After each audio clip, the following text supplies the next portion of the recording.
We're now standing in front of Flag Studios, LLC, with the lead artist, Guo Jingxiong, also known as Daxiong. That's his pen name. How are you doing today? Hi, nice to meet you. Yes, I will be asking you in English. You will be responding in Chinese. First of all, tell us about Flag Studios. What kind of company is it?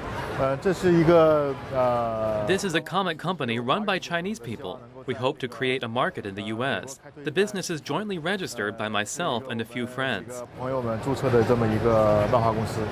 And many people that have been walking by have been giving, a lot of praise about your work. How long have you been doing this? I've liked to draw since I was very young, but at that time China did not have comic books, only traditional comic strips. Comic books only became popular in China in recent years. In the early 90s, I began to draw for comic strips and later went into comic books.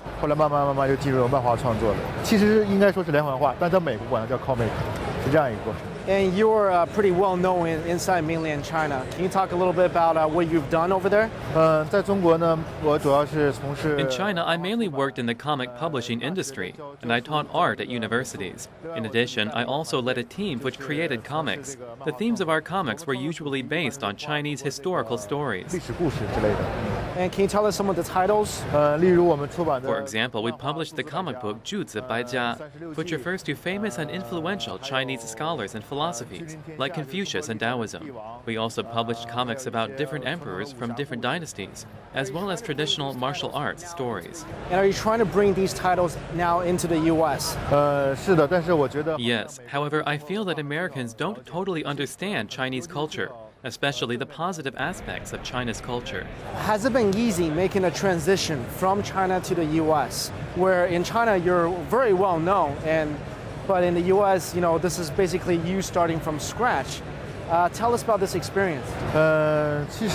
Actually, I feel that it is even more exciting to start fresh in the U.S. because it's good to face challenges. I also feel there's a difference between Asian culture and Western culture. You can't indulge in your fame for your whole life. I guess we should at all times be humble and approach everything with an open mind. I feel doing things this way will let us maintain a strong and vibrant energy for our whole lives. And I know that you do have a book that you illustrated for DC Comics called Top 10 that's coming out soon. Can you talk a little bit about working on your first American comic book? DC Comics is a very well-known and well-established comic book company. It's an honor to be able to work with them. They've given me the project Top 10, which I hadn't heard of back in China, but I have seen it in shops and it's been published and sold. Top 10 is basically about the events in a police station, and the stories describe how an attorney carries out his legal obligations in the interest of his clients. So this is different from all the comics I made in the past. My comics used to center around legends and adventures, more geared toward teenagers. I feel this comic talks a lot about concepts in the U.S. and Americans' attitude toward the law.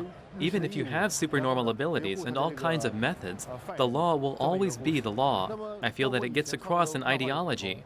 This is another angle I've taken in thinking about comics in the U.S. It not only gives teenagers imagination, it also teaches people how to live in society. You had quite a story coming out from China. You were arrested because of the work that you've done, of the comic work that you've done in China, and then you came over here. It's rather a dramatic story. Can you tell us what happened? My creations in China, because the publishing system in China is very restrictive and focuses on politics and ideology, because all publishing avenues are controlled by the Chinese Communist Party's Central Propaganda Department.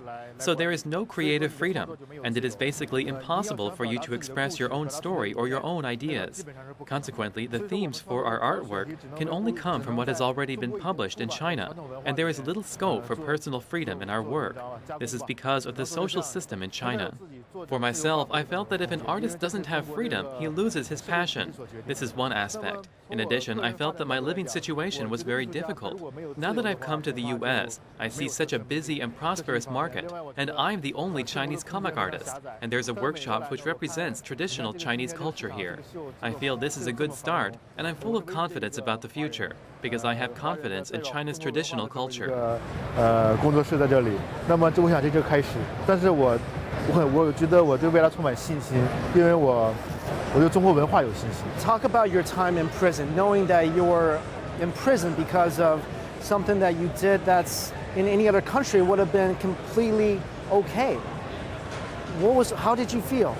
我在中国的，当时我因为 In China, because I was really against the persecution of Falun Gong by the Chinese Communist Party, or CCP, I then, with my pencil, created artwork that exposed the evil CCP's persecution of Falun Gong.